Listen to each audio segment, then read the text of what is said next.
Good afternoon, everyone. It's 2 o'clock, so we're going to go ahead and get started, but we don't know how many more people are supposed to come in, so we'll see if any more come in and hang out with us, but that's okay.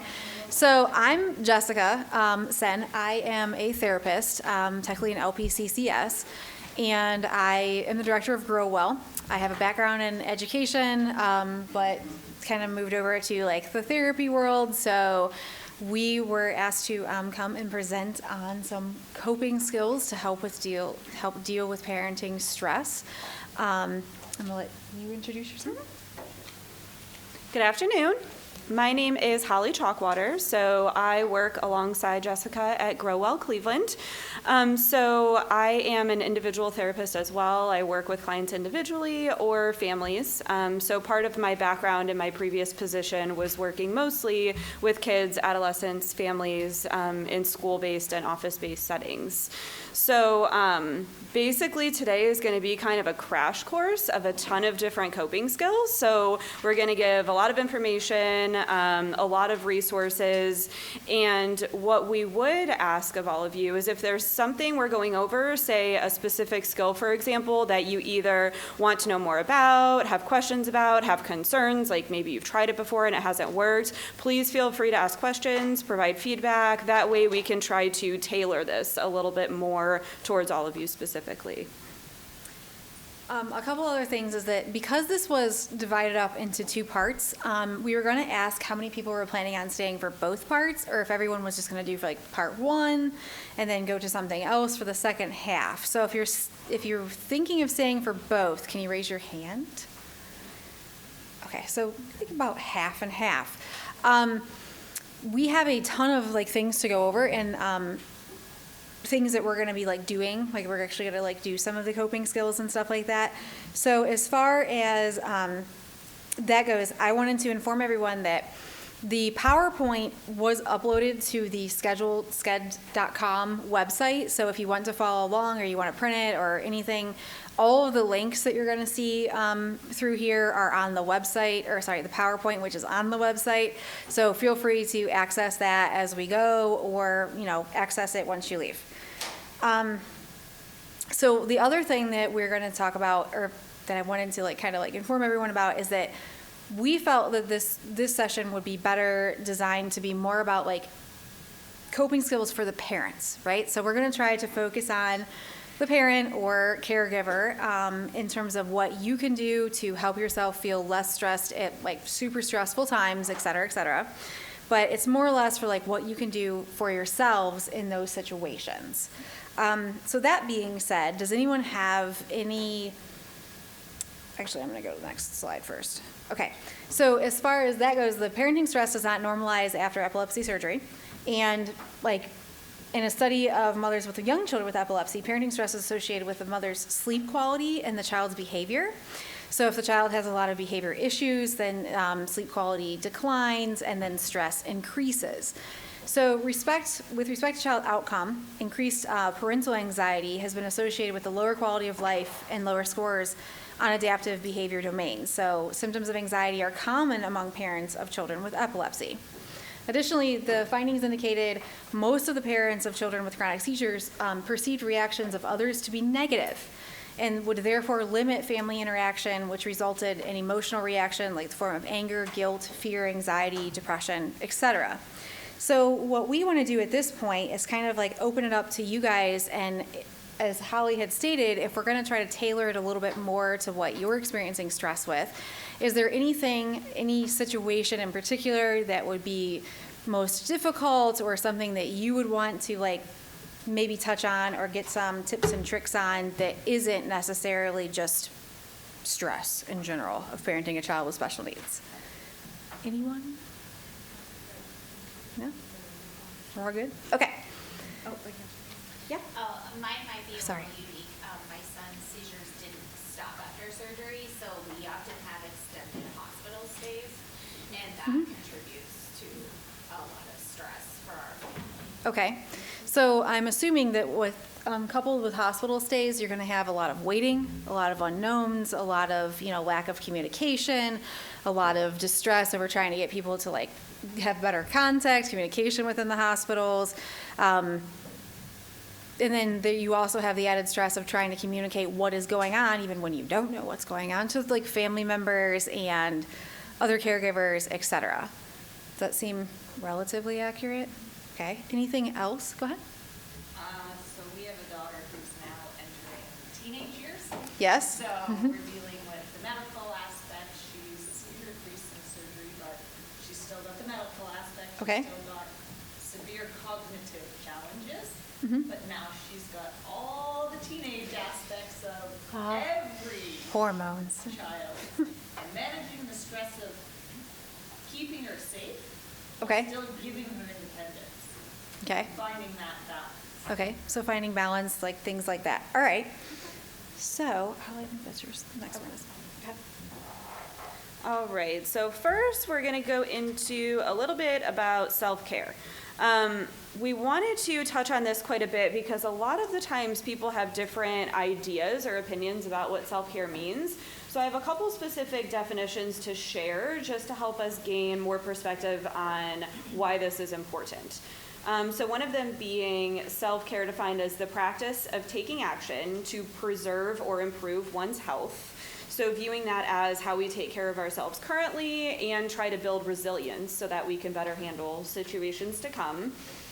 Also, the practice of taking an active role in protecting one's own well-being and happiness, in particular during periods of stress. So that's a big part of why we want to talk about that today, is because oftentimes in very stressful situations or time periods, that's when we feel we don't have as much time for self-care, but that's also when it's really the most crucial and important to be able to incorporate into our day-to-day. So what this is, again, the link is in the PowerPoint, so when you're accessing that at home, you should be able to click right on it and it'll go to a bigger view of what that is. But I do like the self-care wheel because it views different aspects of your life. So sometimes we might think of self-care as being just taking care of our mental health, for example. But this looks at the physical, psychological, emotional, so on and so forth, all the different sides of that. So the wheel itself, I think, can be very helpful if you're looking at balance. So you're looking at different areas of this. You can see places you're strong, places you might want to incorporate more self-care into, and then it also gives you different suggestions in there as well. So obviously that depends on you as an individual and, you know, what you find nurturing and fulfilling for yourself. But if you're looking for different things to try that maybe you haven't before, that can be a good resource. One of the things I want to point out before I move to the next slide is we have a ton of links in here, and earlier today when we gave our first presentation, I clicked on a link and it crashed PowerPoint in the middle of the presentation. So I will not be clicking on links during this presentation.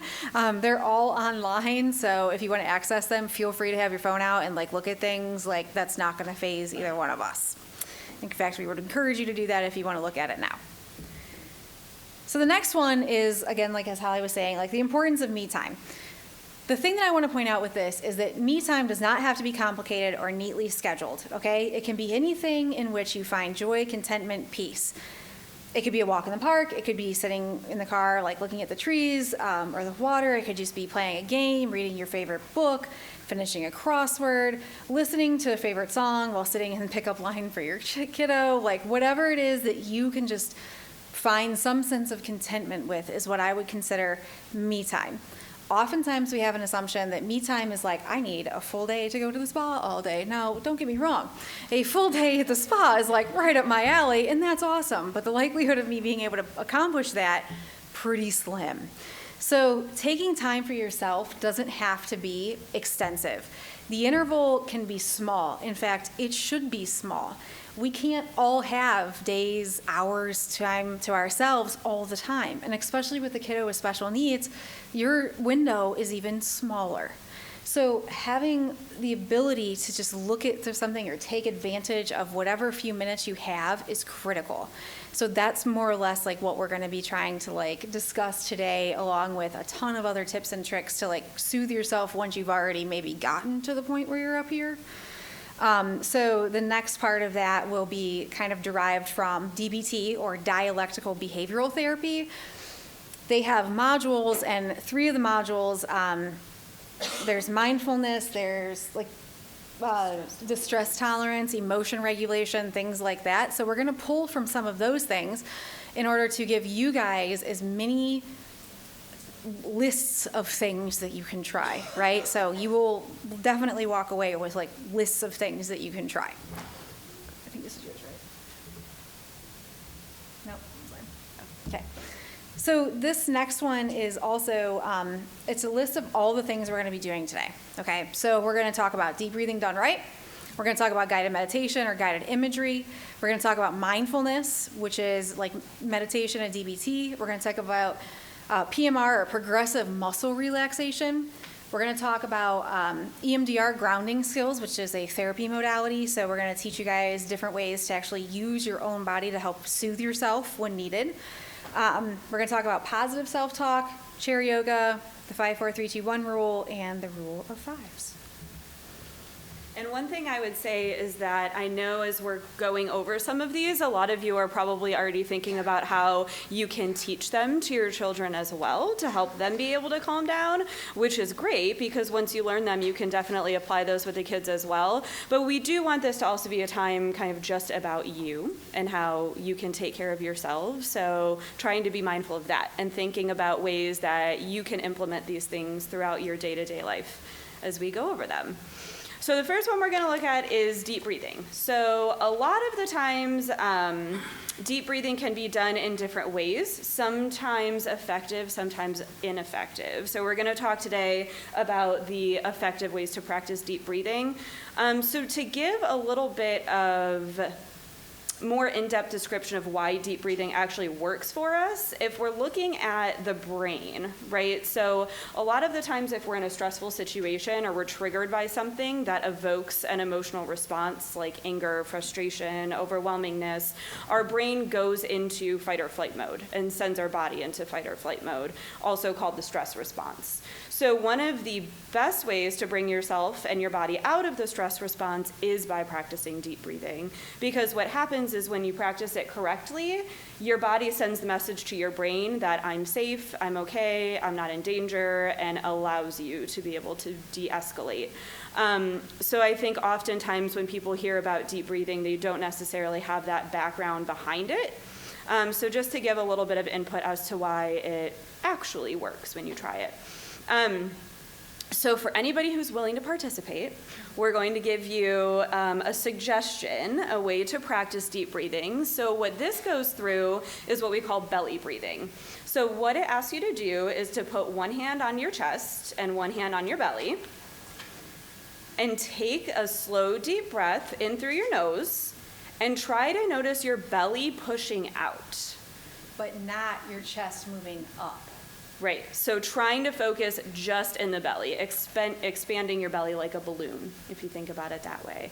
And then when you exhale, typically out your mouth, slowly, you should be able to notice your stomach receding as if the air is being let out of the balloon. So let's try that a couple times just to simply see what you observe.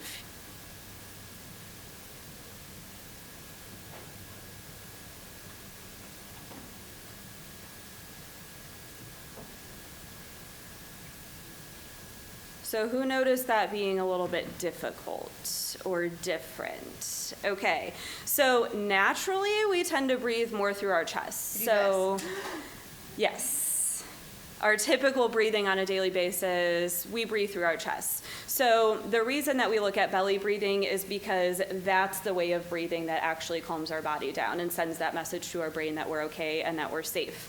So a good way to practice this at home is even if you're lying down, you can do that. So you can notice your belly trying to expand and then recede. But sometimes it's just an interesting experiment because you can try it and see if it feels tricky at first. And once you practice it, it tends to become a lot more natural. So the other thing about deep breathing is it's helpful to practice it in moments where you are relatively calm as you're getting used to the process. Because if that's something you haven't necessarily practiced before, and then you're in a moment of intense stress or anxiety or whatever it might be, and you try, it's probably not going to be as effective because your body simply isn't used to it, or you might not know exactly how to be doing that effectively yet.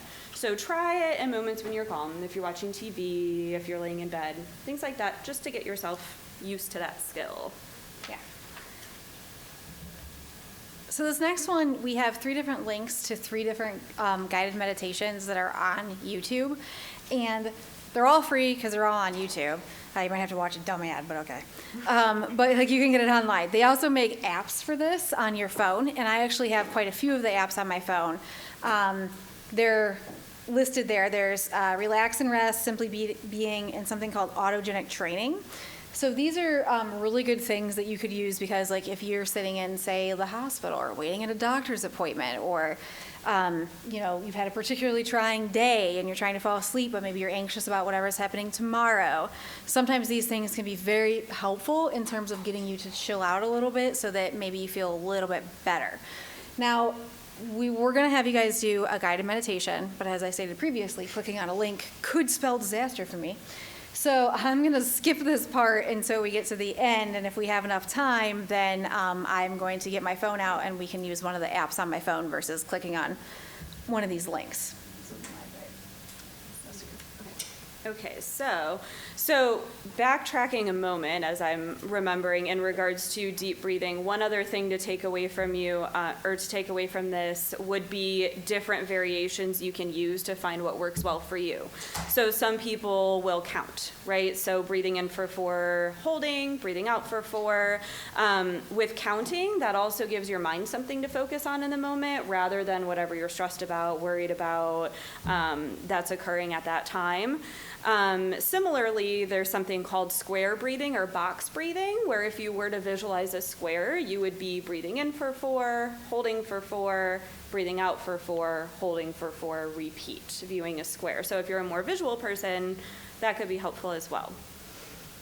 So a little bit about mindfulness. So we're going to get into this more in depth as well, but just in a general sense, mindfulness is trying to be present in the moment. And if different thoughts are popping up, because we are human and our brains are wired that way, so if you're trying to be very focused on something, trying to be in the moment, trying to meditate, anything like that, it's very normal that a lot of different thoughts will be popping up for you. So what you want to do with those thoughts when you're practicing mindfulness is notice them and recognize that they're there, and then try to visualize letting them go. So we'll talk about more specific ways of doing that. But I think that's an important point to keep in mind, because sometimes when we think about meditating, for example, we think like, well, I've tried to meditate, and I can't even do it for 5 minutes because I can't calm my mind or I can't focus on the moment. But we don't want to expect ourselves to be able to have an entirely clear mind, because thoughts are going to pop up. So we can notice those thoughts, we just don't want to judge ourselves for having those thoughts and perceive it as being a failure, like we can't do what we're trying to practice. So a few of the different skills related to mindfulness that we'll talk about today would be observing, describing, and participating. So this just gives a few different examples of each of those. So if you're practicing just observing simply what's happening in the moment, you can do that by noticing different body sensations. So if you've done either yoga or progressive muscle relaxation, anything like that before, sometimes they'll ask you to just, notice how your feet feel on the ground, or notice yourself in your seat. So noticing body sensations. And we're not going to go through all of these. I'm just going to highlight a couple of them for you. And then controlling your attention. So that was like we talked about with noticing other thoughts that might pop in, but letting them go and redirecting your attention. When we're looking at describing, that's trying to really notice the details of things in the moment. So you're observing whatever the moment is or whatever's happening, and then describing it just helps you to be even more so focused and grounded in the moment. So such as like putting a name to whatever you're experiencing, which is very helpful with emotions. So if you notice your body, say, having an intense reaction to something, and then you stop and you think about, what am I actually feeling right now? That can be a helpful indicator to you of what's going on, how are you feeling, what do you need to do for yourself in that moment. And then participating would be actively engaging in something in the moment. So sometimes we feel like we're actively engaging in something, but our mind is in 10 different other places at the same time. So ways to practice participating would be, this is, completely engaging in what you're doing in the moment. So whether it be a physical activity, whether it be a conversation, trying to fully put yourself in that moment and engage your full self in that.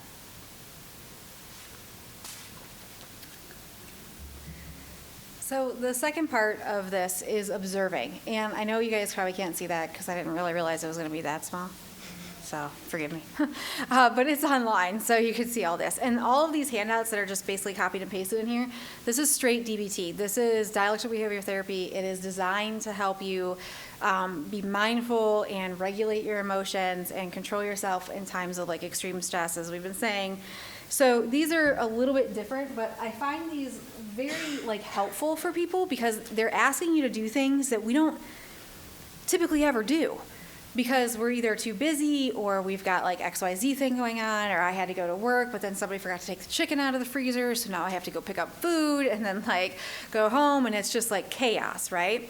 So these are things that you can do even for just a moment sometimes to help bring awareness back to your body. The reason that we talk so much about bringing awareness to your body is because if you aren't aware of what's going on emotionally inside of yourself, you can't control it, right? So this is the concept of like the straw that broke the camel's back, okay? So we go all day long. We have XYZ things happen at work. We go home. Like I said, somebody didn't take the chicken out of the freezer. Now I got to go pick up a pizza. I don't want to leave the house, like blah, blah, blah. You get home, your kids are fighting, something else is going on, the dog's barking, like, I mean, the phone's ringing, who all knows what's going on? I'm a parent. I also have 4 dogs at my house. So like I don't know what I was thinking some days. But like there's a lot going on. So the idea is that you have to be mindful. You have to be aware of how you're feeling and why you're feeling it in order to control it, okay? Otherwise, you just end up snapping about the littlest thing, right? Like, oh my God, shut the dog up or something like that. You don't necessarily realize what you're actually doing, and what you're really doing is you're emoting all of the things that you've had happen for days, weeks, months, years, whatever on end. And so being mindful is the key to understanding why you're feeling the way you are and then controlling it, okay? So these little tips, tricks for observing is basically the idea of coming back to your senses, okay? So like number 1, you can't read it, but I have a copy. So it says, lie on the ground and watch the clouds in the sky. All of you are probably like, what? Like, you're really gonna tell me to like lay on the ground and watch the clouds in the sky? Sure, but for a different reason. Not because I think you have tons of time on your hands, but because you need to like become aware of yourself in the moment, okay? So these are lists, and I do mean lists. There's collectively 65 different things that you can do to help bring yourself back to yourself. My personal favorite is on the second page, and it's observations of touch to your skin. It says, stroke your upper lip with your fingernail, like this. Then it says, stop stroking and notice how long it takes before you can't feel your upper lip again. And it sounds ridiculous, but if you really think about why that is the way it is, it's because we're unaware of ourselves. We're unaware of like our body, we're unaware of our like feelings. We just like write things off. Like I might have had on the wrong pair of shoes all day and my feet are killing me, but that's not the thing I'm paying attention to.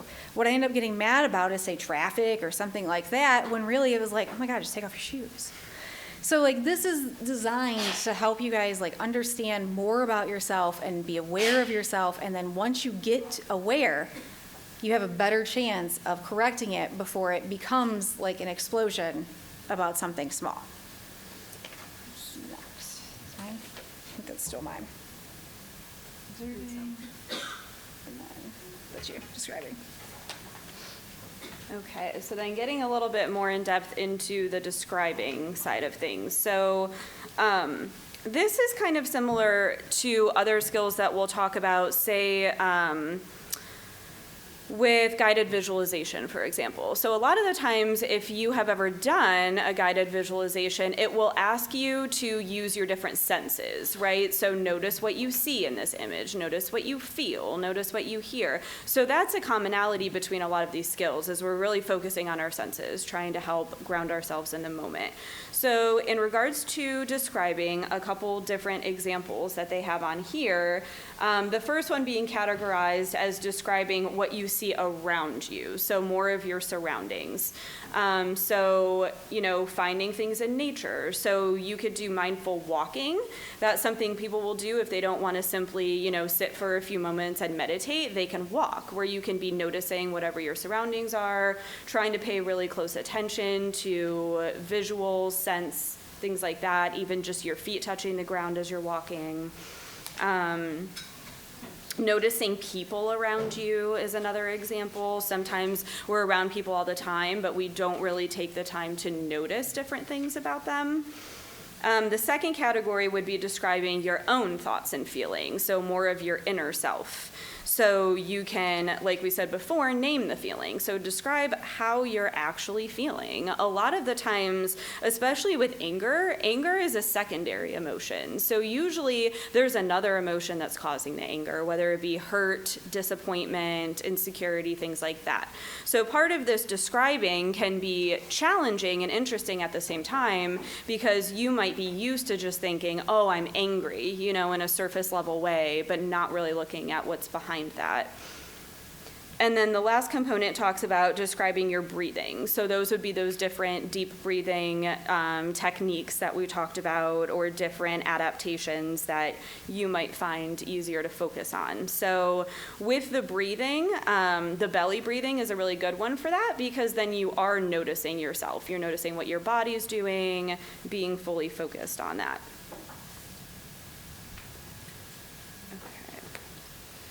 All right, so again, I know it's really small on the screen here, so we're just going to highlight some of these. Okay, so participating. This is basically fully engaging in whatever you're doing in the moment. So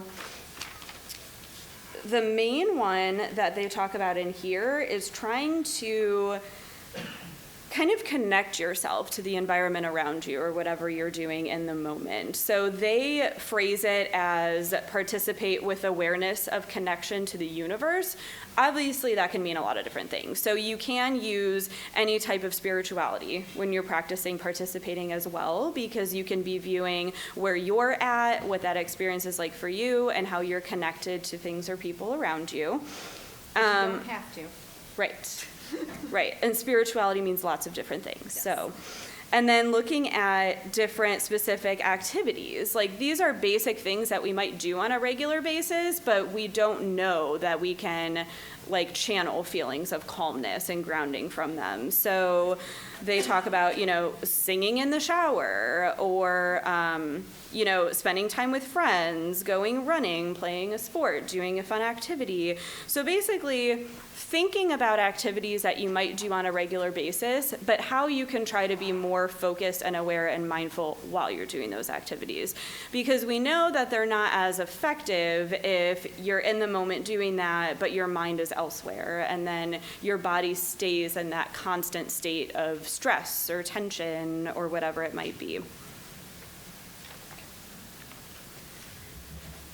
right, so the next one, I'm going to read to you. This one is called TIP, and this one is an actual step-by-step process to help you calm yourself down, basically once you've already hit the point of no return. So if you are, super upset about something, you've gotten really bad news, you had a terrible day at work, everything has gone wrong, if you're already to the point of basically losing it, this is a really good strategy to use, because it immediately changes your body's basically biochemistry in order to actually shift the way that your brain is functioning and calm you down. Okay, so it's a 3-step process, and it has to be done in order, but they're pretty easy. Okay, so number 1, T stands for temperature. Okay, so you would be holding something cold, like a Ziploc bag of cold water or ice or whatever, on your eyes and cheeks, neck, whatever, for at least 30 seconds. this says keep the water above 50 degrees Fahrenheit. Honestly, I think we all know that splashing cold water on our face, any form of cold water, is pretty helpful.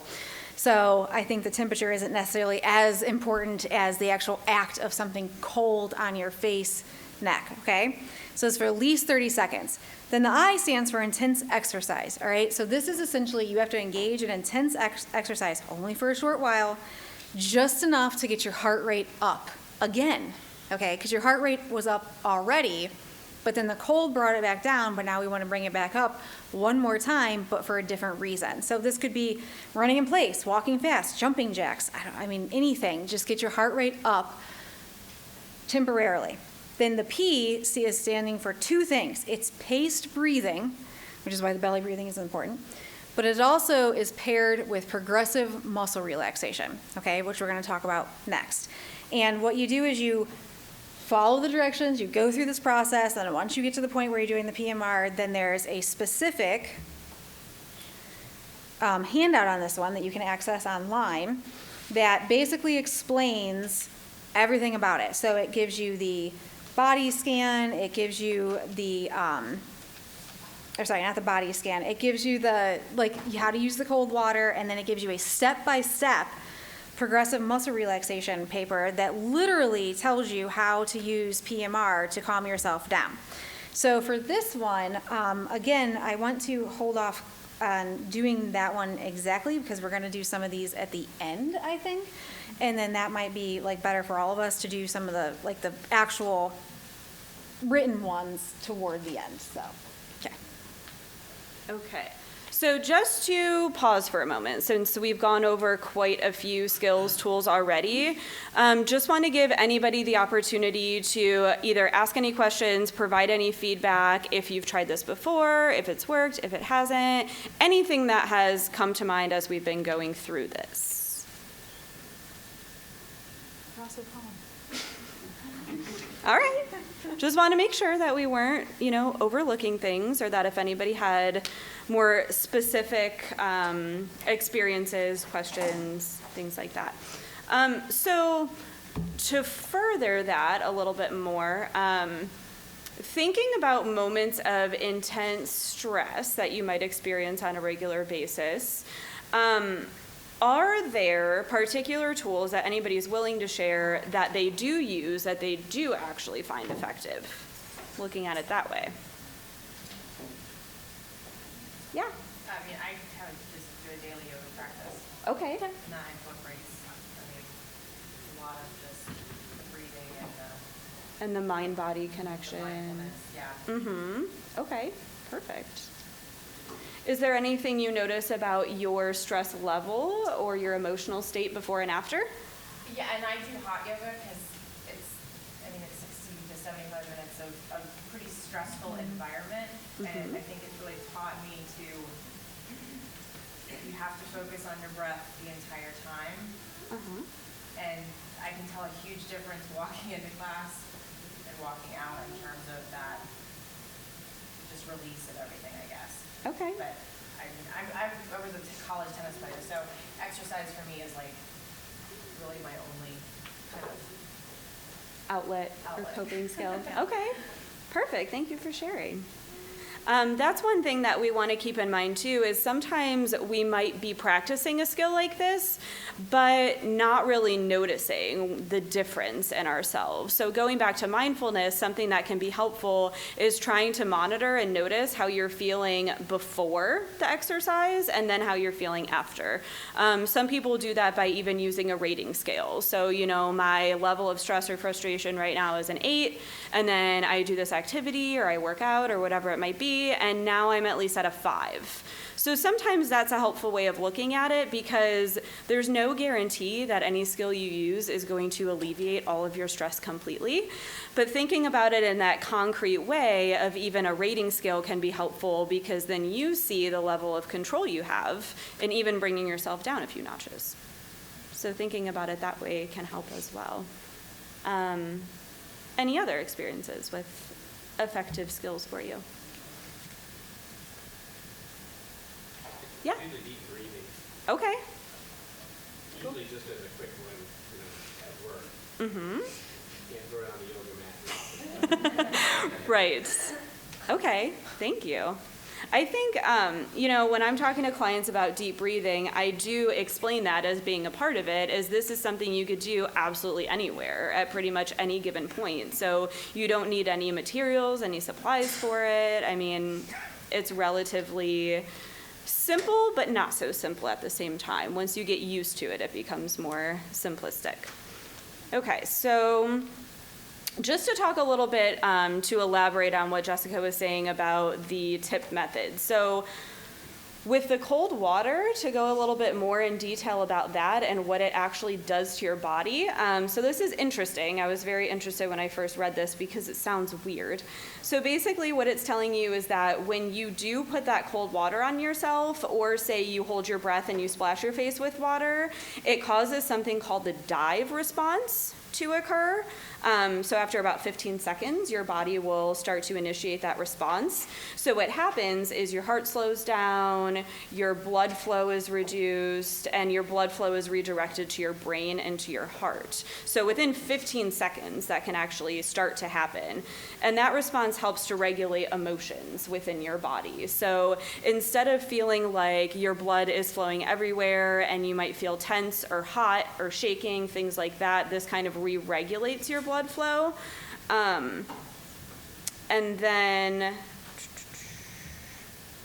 so basically they just elaborate a little bit on it's most effective for kind of intense emotions in the moment, because you are sending your body into a certain response, but it's more of a helpful response for regulating emotion. So obviously opposite of like the fight or flight response. That's not something we would want to initiate. And then the muscle relaxation, we'll see if we have time to walk through a little bit at least.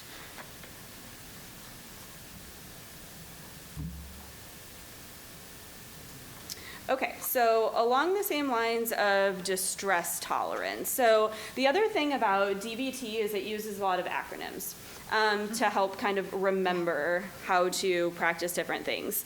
So for distraction, which is what we're going to talk about next, and obviously distraction can be healthy at some times, but can be unhealthy at other times. So we're talking about that in the helpful sense. So they use the phrase wise mind accepts. So thinking about accepts as being the acronym. So the first part being activities. So we can distract with activities at times in order to redirect our focus and, to initiate a different emotion in the moment. So any activity, basically, exercise, spending time with someone, reading, anything you're focused on. And then the first C stands for contributing. So that might be volunteering, helping a friend, going through clothes and getting rid of things that you might not need, reaching out to someone. So we know from research that contribution, volunteering induces a lot of positive feelings for us and feelings of gratitude. The second C is for comparisons. So comparison is another thing where sometimes can be very unhealthy, but sometimes can be healthy in cases like this.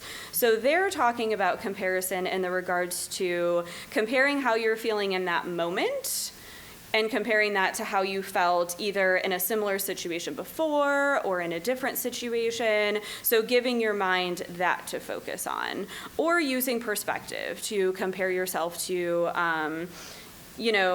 somewhere where you were before that you feel like you've come a long way from, that type of comparison.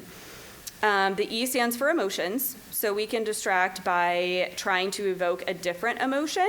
So whether that be like reading something that's really sentimental to us, or watching a show or watching a movie that might evoke different feelings. The P is for pushing away. So that might mean leaving the situation for just a few minutes temporarily. So obviously, we don't want to ignore how we're feeling about something and never address it again. But sometimes just taking kind of a short break away gives us the ability to calm down, and then we can revisit the stressor a lot more effectively. The T stands for thoughts, so distracting our thoughts, so counting, singing a song in your head, doing a word puzzle, something to get your brain working. And then the S stands for sensation. So that might be squeezing a stress ball or splashing cold water on your face, or holding ice is another one that's very sensational for us that can, give our mind something to focus on aside from what we're upset about.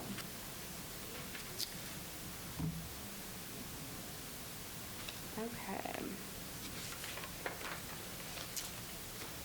And then, going back real quick. So the other acronym that they use for self-soothing specifically on here would be incorporating all of your 5 senses. So like we said, we're going to talk a little bit more about that when we get into guided visualization, things like that. But basically looking at, how can you find something visually soothing? How can you find something audibly soothing, and using your senses in that way? Like with smell, it might be a scent that's very familiar, very calming to you, a candle, essential oils, anything like that. And our sense of smell actually has a really strong way of changing our emotions or soothing us in the moment. Okay, so we're not going to go through the body scan right now in this moment. So last thing in regards to distress tolerance we're going to look at is the acronym IMPROVE. So this is how we can focus on trying to improve our experience in the moment. So the I being imagery. So we might practice a visual imagery. We might look at something that's very visually stimulating for us. The M stands for meaning. So finding purpose or meaning in your situation, rather than just feeling like you're kind of on autopilot, going through the motions, finding some meaning. They use for the P prayer. So again, that could mean any way that you practice that for yourself, for spirituality, anything like that. Or also asking for help is one way that they view prayer as well. So even if you're asking a family member for help, for example. R stands for relaxing. So doing something relaxing, deep breathing, taking a bath, doing yoga, things like that. The O stands for one thing in the moment. So trying to focus on one thing specifically. So rather than kind of everything else going on that can be overstimulating, just noticing one thing around you and focusing on that for a moment. The V stands for vacation. Now, obviously, kind of going back to what Jessica was saying about a spa day, we can't always go on vacation. So this basically means any way you can give yourself like a brief break for even a few moments. So whether it be to go in a different spot of your house or somewhere you find calming, or sit outside for a moment, or, basically working with whatever you have, whatever you can do right then in that moment. And then the E standing for self-encouragement and rethinking the situation. So that's where we try to look at, like, what are we telling ourselves in our mind? What is our self-talk saying? So if your self-talk is kind of putting you down, saying that you failed at something or you can't handle this or whatever it might be, that would be about trying to view that in a different way or trying to be kinder to yourself.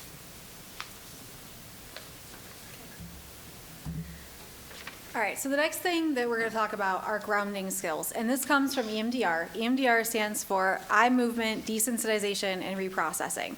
Holly and I are both trained in this therapy modality. It is unique. It was designed in the 80s to treat, honestly, veterans for PTSD, and since then has been generalized over to pretty much just about anything, anxiety, depression, etc. So these cross-body simulations work for a number of reasons, and we're gonna, if you want to participate, we're gonna experience some of that now. So what I want you to do is I want you to take any hand, touch your same shoulder, and rub that shoulder, okay? While you're doing that, think about how that feels to you, okay? When you're done, take that same hand, cross it, put it on the other shoulder, and then rub that shoulder. And then notice how that feels. Is anyone noticing a difference between the two? Okay, and if you don't notice a difference, go back to the same shoulder and do it again. Give it a go and then see what you notice is different. Feels better on the opposite side. It does feel better on the opposite side. You are correct, yes. And the reason it feels better is because you're tricking your brain into thinking somebody else is doing it for you. So of course it's gonna feel better. Like you go get a massage, it's like, great, awesome, yay. But like when you try to do it for yourself, it never works all that well. So if you just cross body stimulation, then it will help you soothe yourself more effectively, okay? So one of the things that I like to teach clients to do that is very inconspicuous and can be done anywhere that people really aren't gonna realize what you're doing is you take your thumb and your forefinger and you grab right here on your other hand and then you squeeze, like rub, okay? The kicker here is that you have to switch sides. After you've like done one side, you like must switch to the other side.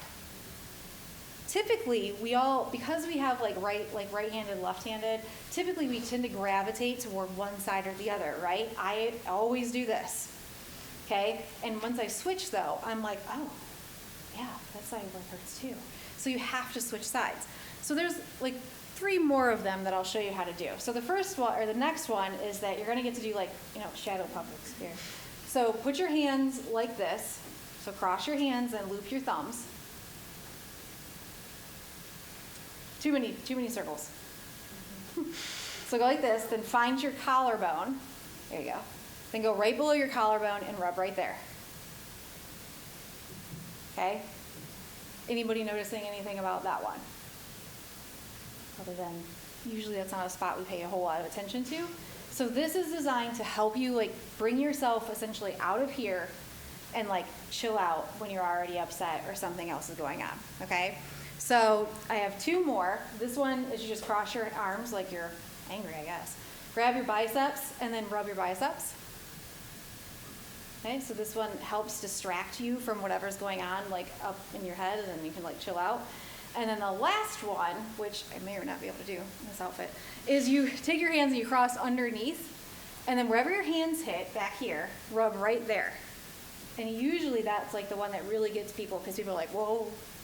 And that one's like really can be very soothing when you're feeling like really anxious or upset or distressed or just kind of like overwhelmed, right? So those are grounding skills. So those are definitely things that you can take from hopefully today and use in other situations where if you're already feeling really overwhelmed and you just need to like chill yourself out, these are designed to help do that. They help distract your brain and like refocus on a different part. Okay. So we again had some, oh, let's wait, that was yours. That's one yours, my bad. So what we'll do is we're gonna look at this slide a little bit and then we're gonna leave the last, say, 10 minutes or so for any questions, anything like that, since we know some people will be coming back, some people will be going to different workshops. If you won't be coming back for part 2, the whole PowerPoint all combined is the one that's updated or uploaded online, so you'll be able to see all of that material as well if you happen to miss it.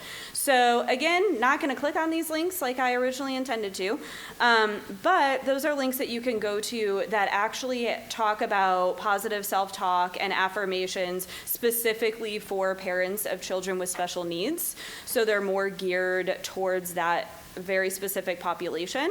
What a lot of them look at would be how you're viewing yourself and your role in this situation. So for example, like parent shaming or comparing is something that's common where like you might not feel like you're doing enough or you should be able to do more, or like, why does this person seem like they can handle that better than I can? And a lot of those negative things that we tend to say to ourselves.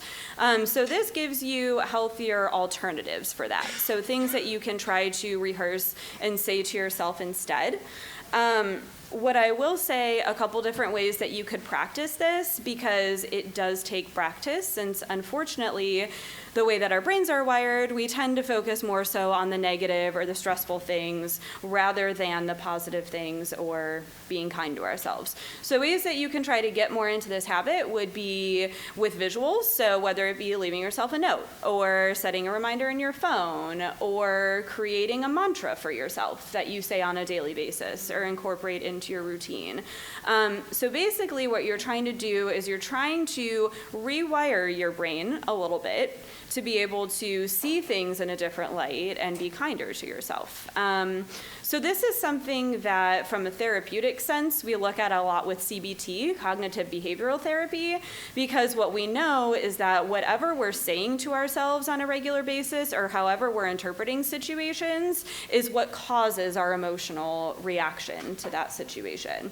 So for example, like sometimes we might think that, you know, let's say your child hits their sibling, for example, and you're not mad just because they hit their sibling. You might be mad because what happened in your mind is you were like, you know, how many more times can I tell them that they shouldn't be doing that? Or I should have been able to prevent that. Or some type of thought occurs that typically creates an emotional reaction.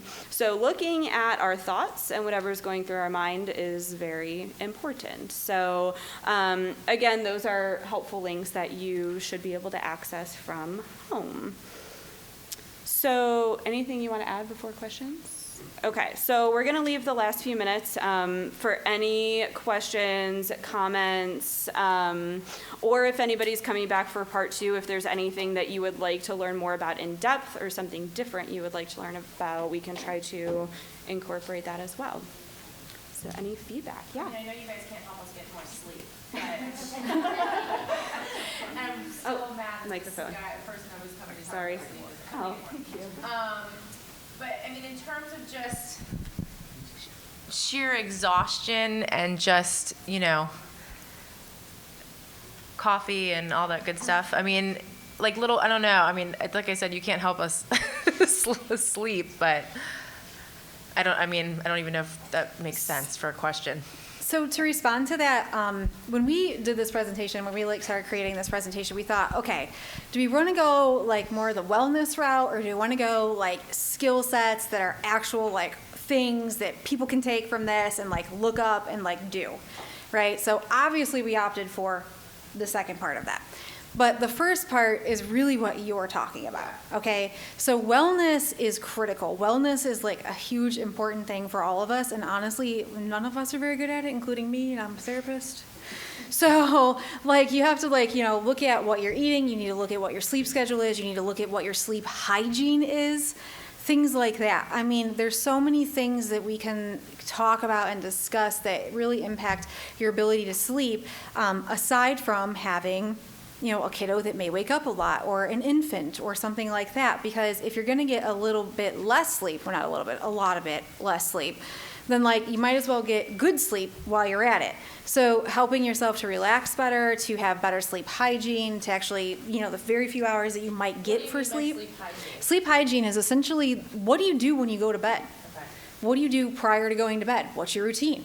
Do you, are you on your phone like I am until literally you fall asleep? Do you put your phone away 2 hours before you go to bed like you should? You know, like, do you take a warm bath? Do you take a shower? Do you have the appropriate, like, is your room too warm? Is it too cold? Could you use a new mattress, which I know is not like everyone's budget, but you'd be surprised how much the mattress like plays a role in whether or not people sleep and sleep well. So like just little things like that. I mean, if that's out of the question, maybe just a new pillow, maybe a different pillowcase or fresh sheets can be the difference between whether or not you fall asleep well and stay asleep, and whether or not you're up tossing and turning and just for whatever reason waking up. Okay, so sleep hygiene has a lot to do with your routine and then what happens once you fall asleep. And also it depends on when you're actually going to sleep as well. Some people are night people.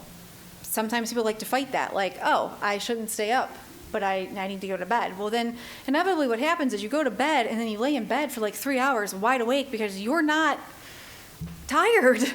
And what happens is that you teach your brain that laying in bed is not for sleep.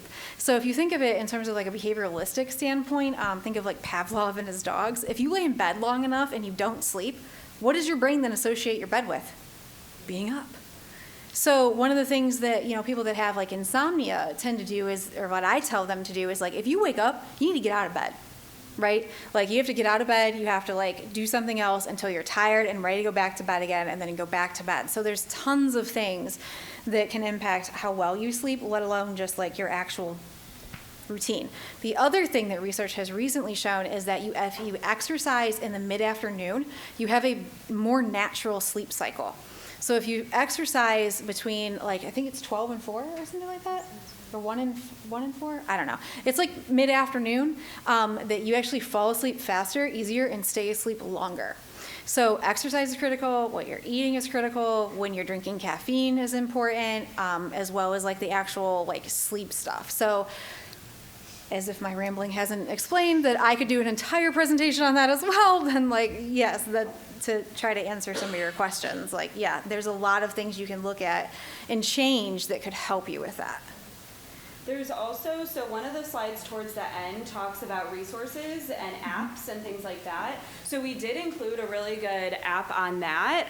It's called CBTI Coach. It's on the slide. So what that stands for is CBTI for insomnia.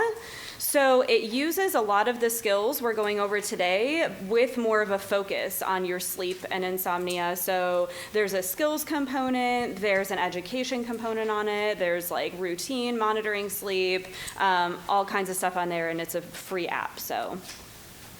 Thank you. No problem. Anybody else have questions, things you want to like maybe talk about in the next part, or?